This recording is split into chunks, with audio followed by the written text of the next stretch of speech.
সুপ্রিয় দর্শক, আপনারা দেখুন, গত কয়েকদিনের বৃষ্টির ফলে কংসাবতীর ভয়াবহতা, এক ভয়ঙ্কর, এক বিধ্বংসী রূপ।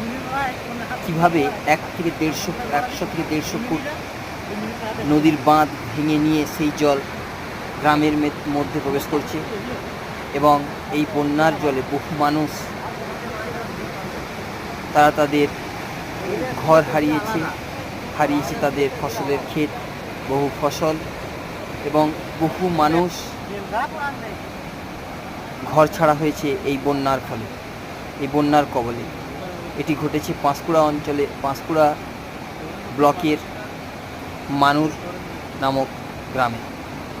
সেই পরিস্থিতি আমি আপনাদের তুলে ধরেছি। আপনারা দেখছেন সেই বিধ্বংসী কংসাবতীর ভয়াবহতা।